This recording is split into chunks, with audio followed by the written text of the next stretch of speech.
ዳግማይ ሰላምታና ተቐበሉ ክብራ ሰማዕቲ ካብዚ ቀፂሉ ብዓወት ኣረጋይ ዝዳሎ ኣፍሪቃ ኣብ ሶምንዚ ክልወናዩ ሰናይ ምገጣል ኣፍሪቃ ደሓንኩኒ ፈረንሳ ጽልዋ ፈረንሳ ኣብ ኣፍሪቃ ባይታ ይሃርም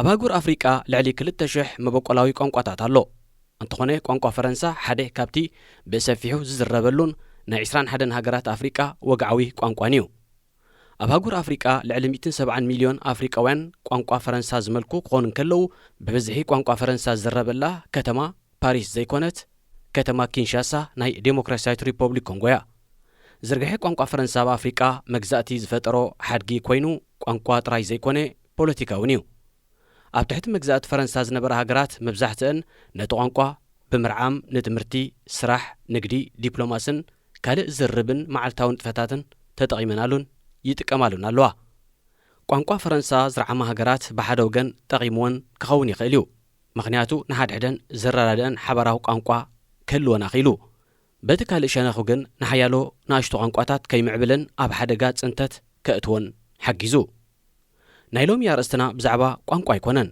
እንታይ ደኣ ፈረንሳ ንዓመታት ኣብ ሃገራት ኣፍሪቃ ብፍላይ ድማ ምዕራብ ኣፍሪቃን ሳሕለ ሰሃራን ዝነበራ ጽልዋ ካብ ኩሉ ግዜ ንላዕሊ ኣብዚ ሕጂ እዋን ኣብ ዝተሓተ ከም ዘሎ ዝድህስስ እዩ ሃገራት ኣፍሪቃ ሃገራት ክንብለና ክኢልዎን ዘሎ ዶባት ብባዕዳዊ መግዛእቲ ኤውሮጳ ዝተዋህበን እዩ ዳርጋ ነፍሲ ወከፍ ኣፍሪቃዊት ሃገር ኣለኒ እትብሎ ዶብ ይኹን ከም ሃገር ዘቆማ ግዛእታዊ ሓድነት ሓድጊ መግዛእቲ እዩ ሃገራት ኣፍሪቃ ብኸመይ ኣብ መግዛእቲ ሃገራት ኤውሮጳ ኣትየን ኣብዚ መደብ እዚ ተደጋጋሚ ሓቢርና ብምንባርና ምድግጋም ከይኮንና ዝያዳ ኣብ ድሕረ መግዛእቲ ከነደቢና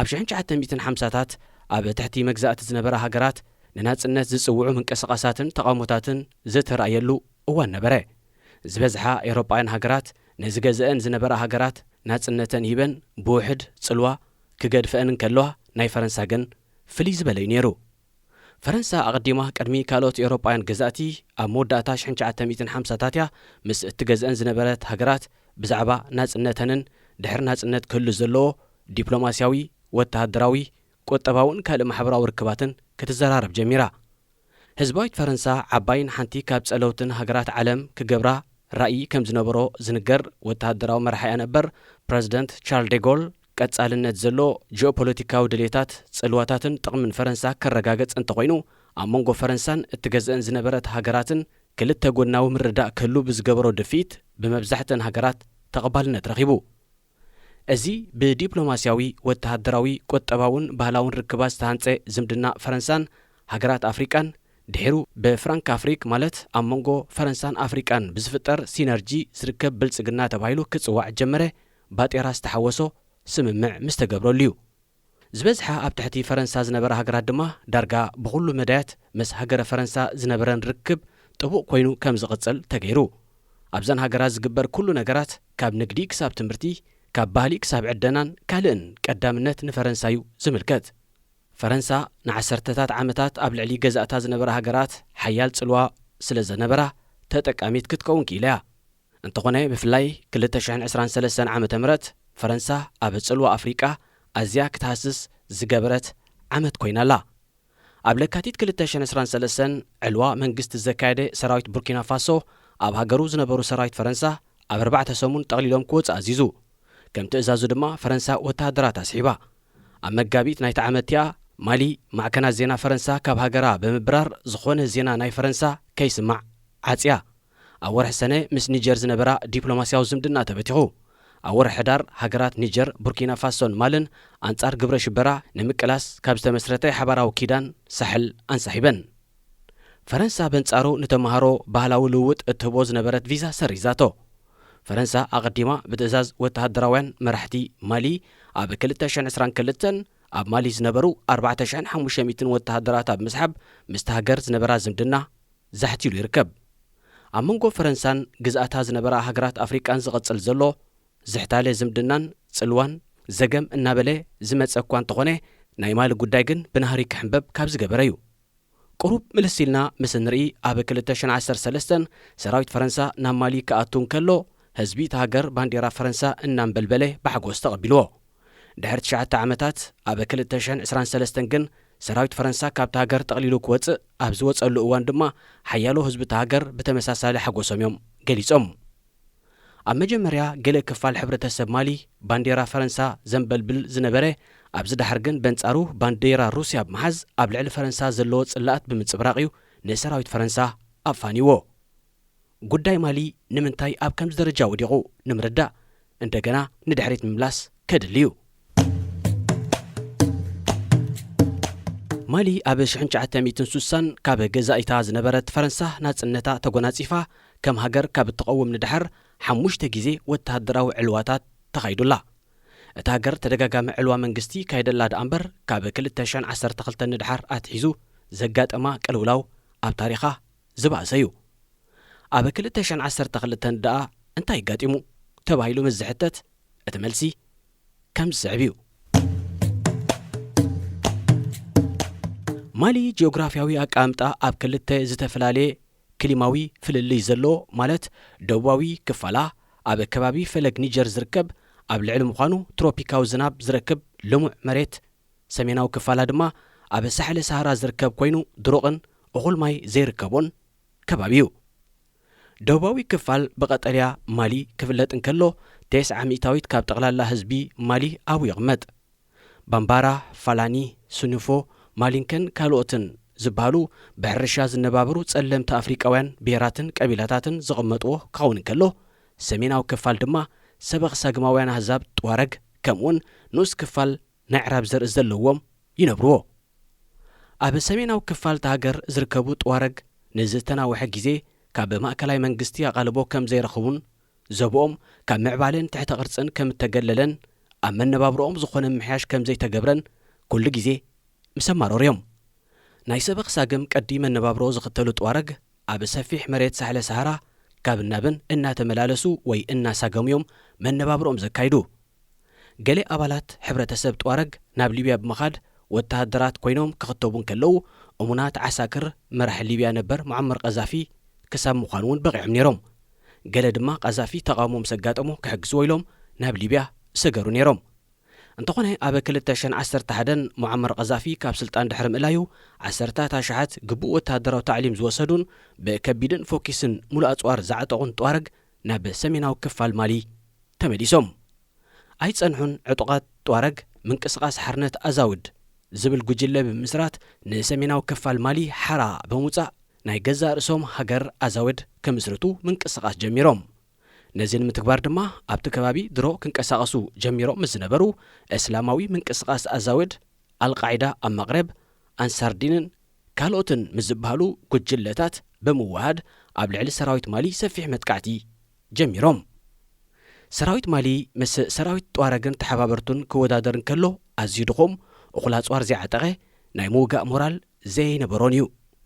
እዚ ዘይተዋሕጠሉ ሰራዊት ማሊ እቲ ዘርኣዮ ድኽመት ዘይምዕሩይን ምሕደራ መንግስቲ ዘኸተለዩ ብምባልን ብ21 መጋቢት 2012 ወተሃደራዊ ዕልዋ መንግስቲ ብምክያድ ኣማዱ ቱማንቶሬ ንዝተባሃለ ፕረዚደንት ካብ ስልጣን ዓሊዎ። ኣይጸንሑን ዕጡቓት ጥዋረግ ንዝሰፍሐ ሰሜናዊ ክፋል ማሊ ብምቁፅጻር ብ6 ሚያዝያ 2012 ንሰሜናዊ ክፋል ማሊ ኣዛዋድ ዝብል ስም ብምጥማቕ ናጽ ሃገረ ኣዛዋድ ኣውጆም። ኩነታት ብቕልጡፍ ይቀያር ብምንባሩ ድሕሪ ምእዋጅ ሃገረ ኣዛዋድ ኣብ ልዕሊ መንግስቲ ዕልዋ ዘካየዱ ሰራዊት ኣብ ተመሳሳሊ መዓልቲ ስልጣን ናብ ሲቪላዊ መሰጋገር መንግስቲ ከረክቡ ተሰማሚዖም። እንተኾነ ሃገረ ኣዛውድ ዝኣወጁ ዕጡቓት ምንቅስቓስ ሓርነት ኣዛዋድን ኣንሳርዲንን እቶም ሓደ ሓውሲ ዓለማዊ መንግስቲ እቶም ካልእ ድማ ሙሉእ ሕጊ ሸሪዓት ተኸተል ሃገር ከምስርቱን ክኽተሉን ብምምራጾም ኣብ መንጎ ክልቲኦም እውን እንደገና ግጭት ተላዒሉ። ከም ሳዕቤኑ ድማ ምንቅስቓስ ሓርነት ኣዛዋድ ምስ መንግስቲ ክዘራረቡ ክውስኑ እንከለዉ ኣንሳርዲን ግን መጥቃዕታቶም ብምቕጻል ተወሰኽቲ ከተማታት ብምሓዝ ናብ ከተማ ባማኮ ተቐራሪቦም። ገስጋስ አንሳርዲን ዘስጋ ሃገረ ፈረንሳ ምስ ቆጠባዊ ሕብረተሰብ ሃገረ ምዕራብ ኣፍሪቃ ወይ ኤኮዋስን ጎረባብቲ ሃገራትን ብምውሃድ ብምትሕባር ሕቡራት ሃገራት ሰራዊት ናብ ማሊ ሊኢኸን ኣብ ልዕሊ ዕጡቓት ኩናት ብምፋድ ድማ ኣብ ውሽጢ ወርሒ መብዛሕቱ ብዕጡቓት ተታሒዙ ዝነበረ መሬት ከም ልስኦ ክኢለን። ፈረንሳ ናብ ማሊ ኣስታት 4,000 ወተሃደራት ሊኢኻ ነይራ። በብእዋኑ ድማ ተቆፅሪ ክጎድልን ክዓብን ጸኒሑ። ኣብ ልዕሊኡ ወተሃደራት ጀርመን፣ ዴንማርክ፣ ስዊድንን ካልኦትን ተጸንቢሮም ጸኒሖም። ፈረንሳ ምስ ካልኦት ሃገራት ብምትሕባር ንሃይማኖታውያን ዕጡቓት ሓይልታት ካብ ዝሓዝዎ ሰፊሕ መሬት ደፊኦም ከውፅዎም እኳ እንተኽእሉ ካብ ገጽ መሬት ከጥፍዎም ግን ኣይከኣሉን። እቶም ዕጡቓት ናብ ጎረባብቲ ሃገራት ኒጀር፣ ማውሪታንያ፣ ቡርኪና ፋሶ፣ ናይጄርያን ምድረ በዳዊ ክፋል ኣልጀርያን ዞባ ሳሕለ ሰሃራን ፋሕ ብምባሎም ንምቁፅጻሮም ከቢድ ገይርዎ። ኣብ ልዕሊ እዚ ዕጡቓት ሓይልታት ኣብ ልዕሊ ሰላማውያን ሰባትን ትካላት መንግስትን ዘካይድዎ መጥቃዕታት እውን ደው ኣይበሉን። ብሰንኩ ድማ 10 ኣማኢት ክቕተሉ እንከለዉ ኣሽሓት ድማ ካብ ቤት ንብረቶም ተመዛቢሎም። ብሰንኪ እዚ ስራሕ መንግስቲ ብግቡእ ክሰላሰል ኣይከኣለን። ኣብያተ ትምህርቲ እውን በብእዋኑ ክዕፅዋ ይግደዳ ነይረን። መጥቃዕቲ ግብረ ሽበራዊ ጉጅለ ቦኮ ሓራም ተሓዊስዎ ንሓያሎ ከባቢታት ሃገራት ምዕራብ ኣፍሪቃ ኣብ ሓደጋ የእትይዎ። በዚ ድማ ጸጥታ ከባቢ ንምሕላው ብዝብል ምኽንያት ሕቡራት ሃገራት 14,000 ሰራዊት ናብቲ ዞባ ብፍላይ ድማ ናብ ማሊ ልኢኹ። ፈረንሳን ሰራዊት ሕቡራት ሃገራትን መጀመርያ ኣብ ማሊ ንዝነበሩ ዕጡቓት ክቃለሱ እኳ እንተኸዱ እቶም ዕጡቓት ኣብ ጎረባብቲ ሃገራት ማዓስከራት ብምኽፋቶም ግን እቲ ግጭት ናብ ጎረባብቲ ሃገራት እውን ልሒሙ። እንተኾነ እቶም ዕጡቓት ሓይልታት ህላወ ፈረንሳ ይኹን ናይ ካልእ ዕላማታቶም ካብ ምትግባር ካዓግቶም ስለ ዘይከኣለ ህዝቢ እቲ ከባቢ ብፍላይ ድማ ህዝቢ ማሊ ንህላወ ፈረንሳ ትርጉም ከም ዘይብሉ ከኣምንን ኣንጻር ህላውያ ድማ ክለዓልን ጀሚሩ። ሓያሎ ሰባት ፈረንሳ በጽዋር ቴክኖሎጅን ብልዑል ስልጠነ ሰራዊትን እናሃለዋ መጥቃዕታት ግብረ ሽበራ ክትከላኸልን ነቶም ዕጡቓት ፈጺማ ከተጥፍኦምን ዘይምኽኣላ ህላውያ ኣብ ምልክት ሕቶ ከእትዎን ከለዉ 9 ዓመታት ዝወሰደ ስርሒት ትርጉም ከም ዘይብሉ እዮም ከኣምኑ ጀሚሮም። ኣብ ስርሒት 55 ወተሃደራት ዝተቐትልዋ ፈረንሳ ኣብ ማሊ ይኹን ካልእ ከባቢታት ምህላዋ ጥራይ ከም ጎባጢት ሃገር ክትረአውን ጀሚራ። ሓያሎ ሰባት ድማ እቲ ሃገር ካብ ማሊ ክትወፅእ ክጽውዕ ጀሚሮም። ኣብ ልዕሊ እዚ ሰራዊት ፈረንሳ ኣብ ማሊ እናሃለወ ኣብ ናሕሴ 2020 ኣብቲ ሃገር ወተሃደራዊ ዕልዋ ተኻይዱ። ኣብ ስልጣን ዝደቡ ወተሃደራውያን ጁንታ ድማ ክሳብ 2025 ኣብ ስልጣን ከም ዝጸንሑን ድሕሪኡ ዴሞክራሲያዊ ምርጫ ከም ዘካይዱን ሓቢሮም። ፈረንሳ ነዚ ናይ 5 ዓመታት ምድንጓይ ብምቋማ ሰበስልጣን ማሊ ኣምባሳደር ፈረንሳ ካብ ሃገሮም ክወፅእ ብምእዛዞም ኣብ መንጎ ዘን ክልተ ሃገራት ዝነበረ ዲፕሎማስያዊ ዝምድና እናላሕለሐ መጺኡ። ፕረዚደንት ኢማኑኤል ማክሮን ንዝመልኪቱ ኣብ ዝሃቦ መግለጺ ብዕልዋ መንግስቲ ኣብ ስልጣን ምስ ዝደየቡ ጊዜያውያን ሰበስልጣን ሰራዊት ኣኽቲትና ክንሰርሕ ኣይንኽእልን ኢና፣ መጻኢ ዕላምኦም ብንጹር እንታይ ምዃኑ ከይፈለጥና ድማ ክንተሓባበር ኣጸጋሚዩ ክብል ሓቢሩ። ወተሃደራውያን ሰበስልጣን ማሊ ፈረንሳ ኣብ መንግስታዊ ኣሰራርሓ ኢዳ ከይተእቱን እንታይ ክገብሩ ከም ዘለዎም ክትነግሮም ከም ዘይብላን እዮም ዝገልጹ። ፈረንሳ ብወገና ኣካይድኦም ብንጹር ከይፈለጠት ምስኦም ክትቀጽል ከም ዘይትኽእል ትሕብር። ፈረንሳ ብተወሳኺ ምስ እስላማውያን ዕጡቓት ሓይልታት ውዕል ሰላም ምክያድ ክትነጽግ እንከላ ከምቲ ኣቐዲሙ ዝተገልጸ ከተጥፎም ግን ኣይከኣለትን። ኣብ ልዕሊ እዚ ወተሃደራውያን ሰበስልጣን ማሊ ዋግነር ንዝተባህለ ተዓሲቡ ዝሰርሕ ሩስያዊ ጉጅለ ጸጥታ ናብቲ ሃገር ከኣትዉ ዓዲሞም። ስራሕ እቲ ጉጅለ ድማ ምቅላስ ኣንጻር ግብረ ሽበራውያን ከም ዝኾነ ተገሊጹ። እዚ ጻውዒት ንፈረንሳ ኣይተዋሕጠላን። ኣዛዝ ሰራዊት ፈረንሳ ሰራዊቱ ምስ ዕሱባት ሓይልታት ኣብ ሓደ ህሞት ንሓደ ዕላማ ክሰርሑ ከም ዘይኮነ ገሊጹ። እዚ ኮይኑ እቲ ህላወ ፈረንሳ ብህዝቢ ይኹን መንግስቲ ማሊ ተቐባልነት እናሰኣነ መጺኡ። ኣብ ክንዱ ሩስያዊ ጉጅለ ዋግነር ህቡብን ተኣማንን እናኾነ ይኸይድ ኣሎ። ነዚ ተኸቲላ ፈረንሳ ሰራዊታ ካብ ማሊ ከም ትስሕብ ብምግላጽ ድሮ ሒዛቶ ዝነበረት ማዓስከራት ንሰራዊት ማሊ ከተረክብ ጀሚራላ። እንተኾነ ፈረንሳ ሰራዊታ ካብ ማሊ ደኣ ይውፃ እምበር ኣብ ጎረባብቲ ሃገራት ተካይዶ ስርሒት ምስ ቱባኩ እተባህለ ምስ ሕቡራት ሃገራት ብምውሃድ ዝሰርሕ ኤውሮጳዊ ሓይሊ ተዋሂዳ ከም ዝሰርሕ ተገሊጹ። ውሕድ ቁፅሪ ዘይብሎም ምዕራብ ኣፍሪቃውያን ኣንጻር ፈረንሳዊ ስምዒታት እናሓደሮም ይመጽእ ኣሎ። ፈረንሳ ጥቕማ ደኣ እምበር ጥቕሚ ኣፍሪቃ ፍጹም ኣይትሕሉን እያ፣ ስለዚ ኣይተድልየናን እያ ክብሉ በጋዲ ዝዛረቡ ፖለቲከኛታትን ወተሃደራውያን መራሕቲ እናዛየዱ ይመጹ ኣለዉ።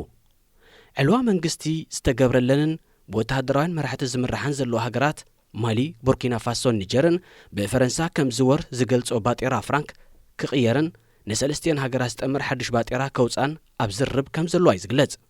ወተሃደራዊ መራሒ ኒጀር ዓብዱራሕማን ቲያኒ ኣብ ዝሃቦ መግለጺ ሃገራቶም ዝጥቀማሉ ዘለዋ ባጤራ ፍራንክ ናይ ገዛኢት ሃገር ከም ዝኾነ ንኢዳዙር መግዛእቲ ፈረንሳ ድማ ከም ዘገልግል ብምግላጽ ክቕየር ምዃኑ ኣንፊት ኣሎ። ፈረንሳ ኣብ 1945 ሴፋ ፍራንክ ማለት ፍራንክ ንሃገራት ኣፍሪቃ ግዛኣት ፈረንሳ ዝተሰምየ ኣብ እትገዝአን ዝነበረት ሃገራት ዝሰርሕ ባጤራ ኣተኣታትያ ነይራ። ሓደ ካብቲ ሃገራት ኣፍሪቃ ናጽነተን ቅድሚ ውሳደን ክገብርኦ ዝነበረን ስማዕ ድማ ባጤራ ሴፋ ፍራንክ ምጥቃም ክቕጽል እዩ ነይሩ። እቲ ባጤራ ካብ ናይ ፈረንሳ ፍራንክ ፍልይ ዝበለን ዋግኡ ዝተሓተን ድማ እዩ። ኣብ መወዳእታ 1950ታትን መጀመርያ 1960ታትን መብዛሕተን ግዛኣት ፈረንሳ ዝነበራ ሃገራት ናጽነተን ክእውጃን ከለዋ ሓያሎ ሃገራት ማእከላይን ምዕራብን ኣፍሪቃ ንፍራንክ ሴፋ ምጥቃም ክቕጽላን ምስ ፈረንሳ ጥቡቕ ዝምድና ክገብራን እየን ተሰማሚዐን። ድሒሩ ሽምቲ ፈረንካ ወይ ፍራንክ ንሃገራት ኣፍሪቃ ግዛኣት ፈረንሳ ዝብል ተሪፉ ብፍራንክ ንማሕበረሰብ ኣፍሪቃ ብዝብል ተተኪዩ። ኣብ ክልተ ዝተፈላለየ ዓይነት ባጤራን ክልተ ዞናን ማለት ፍራንክ ምዕራብ ኣፍሪቃን ፍራንክ ማእከላይ ኣፍሪቃን ተባሂሉ ተመቒሉ 14 ሃገራት ድማ ክሳብ ዝእዋን እዚ ይጥቀማሉ ኣለዋ። ቤኒን፣ ቡርኪና ፋሶ፣ ጊኒ ቢሳው፣ አይቮሪ ኮስት፣ ማሊ፣ ኒጀር፣ ሴኔጋልን ቶጎን ማለት 8 ሃገራት ብፍራንክ ምዕራብ ኣፍሪቃ ክጥቀማን ከለዋ ካሜሮን፣ ማእከላይ ኣፍሪቃ ሪፐብሊክ፣ ቻድ፣ ኮንጎ ብራዛቪል፣ ኢኳቶሪያል ጊንን ጋቦንን 6 ሃገራት ድማ ብፍራንክ ማእከላይ ኣፍሪቃ ይጥቀማ። እዚ ኣብዛ ሒዝናያ ዘለና ዓመተ 2024 79 ዓመታት ኣውፂሩ ዘሎ ባጤራ ብፍላይ እተን ብፍራንክ ሴፋ ምዕራብ ኣፍሪቃ ዝጥቀማ 8 ሃገራት ምስ ካልኦት ሃገራት ምዕራብ ኣፍሪቃ ኣባላት ኤኮዋስ ማለት ኬፕ ቨርዴ፣ ጋምቢያ፣ ጋና፣ ላይቤርያ፣ ጊኒ፣ ናይጄርያ፣ ሰራሊዮን ብምጽምባር ሓድሽ ባጤራ ክጥቀማ ክጅምራ ከም ዝኾናዩ ኣቐዲሙ ዝግለጽ ነይሩ። እንተኾነ እቲ ኤኮስ ተሰሜ ኣብ ትሕቲ ኢኮኖምያዊ ማሕበረሰብ ምዕራብ ኣፍሪቃ ኤኮዋስ ዝምእከል ሓድሽ ባጤራ ኣብ ግብሪ ኣይወዓለን። ምቕያር ባጤራ ፍራንክ ሴፋ ብኤኮ ንዝሓለፈ 30 ዓመታት መደብ ተታሒዙሉ ክስራሓሉ ዝጸንሐን ኣብ ዝርብ ዝነበረን እኳ እንተኾነ ኣብ 2003 እዩ ተግባራዊ ክኸውን መደብ ተታሒዙሉ ነይሩ። እንተኾነ እቲ ናይ ምቕያር መደብ ናብ 2005 ድሒሩ ድማ ናብ 2010 ከምኡውን ናብ 2014 ክሰጋገር ጸኒሑ ካብ 2020 ኣትሒዙ እውን ናብ ዘይተፈልጠ እዋን ተሰጋጊሩሎ። ሓያሎ ምዕራብ ኣፍሪቃውያን ብፍላይ ድማ እተን ጽልዋ ፈረንሳ ዘለወንን ባጤራ ፍራንክ ዝጥቀማን ፈረንሳ ኮን ኢላ ምቕያርቲ ባጤራ ተሰናኽሎ ከም ዘላዮም ዝኣምኑ። በዚ ድማየን 14 ሃገራት ምብራቕ ኣፍሪቃ ባጤራ ሴፋ ፍራንክ ምጥቃም ቀጺለን። እተን ሃገራት 50 ሚእታዊት ዕቑር ሃብተን ከምኡውን 20 ሚእታዊት ንውሕስነት ኣብ ማእከላይ ባንክ ፈረንሳ ከቐምጦ ዝግድዳ ብምዃነን 30 ሚእታዊት ካብ ገንዘበን ጥራየን ከም ልበን ክጥቀማሉ ዝኽእላ። ኣብ ልዕሊኡ እቲ ባጤራ ዝሕትምን ሙሉእ ናይ ምቆጻር ሓላፍነት ዘለዎን ማእከላይ ባንክ ፈረንሳ ብምዃኑን ሃገራት ኣፍሪቃ ኣብ ልዕሊ ባጤራን ዝወሃብ ዝኾነ ይኹን ውሳነ ሓላፍነት የብለንን። በንጻሩ ቆጠባዊ ቅልውላው ምስ ዘጋጥመን ንገዛእ ገንዘበን ተለቂሐን እየን ዝወስዶን ወለድ ከፊለን ዝመልሶን። ዲፕሎማስያዊ ርክብ ፈረንሳን እትገዝአን ዝነበረት ሃገራትን ነዊዕ ዓመታት ዕድመ ዘለዎ እዩ። እንተኾነ ኣብዚ ሕጂ እዋን ዘጋጥም ዘሎ ምስንኻል ቀጻልነቱ ውሑስ ኣይመስልን። ቅድሚ 3 ዓመታት ኣቢሉ ካሜሩናዊ ጸሓፋይን ናይ ታሪኽ ተመራማርን ኣቺሌ ምንቤ ፕረዚደንት ፈረንሳ ኢማኑኤል ማክሮን ኣብ ምሕዝነት ፈረንሳን ኣፍሪቃን ዘለዎ ርድኢትን ፖሊስን ብጽሑፍ ነቒፉ ነይሩ። ኣቺሌ ምንቤ ኣብ ጽሑፉ ኣብ መንጎ ኣፍሪቃን ፈረንሳን ዘሎ ዲፕሎማስያዊ ዝምድና ካብ ናይ መግዛእቲ ግዳይነት ማለት ኣፍሪቃ ግዳይ ካብ ምዃን ሓሊፉ ናብ ወለዶታት ዝተሰጋገረ መዋቕራዊ ቅርጺ ሃገራት ዝሓዘ ከም ተሰጋገረ ኢማኑኤል ማክሮን ገና ኣይተረድኦን ዘሎ ክብል ገሊጹ። ንሱ ነዚ ክጽሕፍ ዝተገደደ ፈረንሳ ብፍላይ ድማ ናይ ሕጂ ናይ ኢማኑኤል ማክሮን መንግስቲ ኣብ ልዕሊ ኣፍሪቃ ዘለዎ ኣረኣያ ኣፍሪቃ ከም ግዳይ ፈረንሳ ድማ ከም ሓለቓ ወይ ዝለዓለ ኢድ ዝሓዘት ናይ ኣያነት ስምዒት ይመስል ስለ ዘሎ እዩ። እቲ ነቐፌታ ድማ ፈረንሳ ኣብ ምሕዝነት ምስ ኣፍሪቃ ማዕረ ልዕልና ዘይብሉ ዲፕሎማስያዊ ኣረኣያ ክህልዋ ከም ዝግባእ ኣተንቢሁ። ዝኸበርኩም ሰማዕቲ እዚ ክትከታተልዎ ዝጸናሕኩም ብዓወት ኣረጋይ ዝተዳለወ ኣፍሪቃ ኣብዚ ሰሙን እዚ ነይሩ። ምስ ተረፈ ትሕዝቶታትና ክትከታተሉ ንዕድመኩም።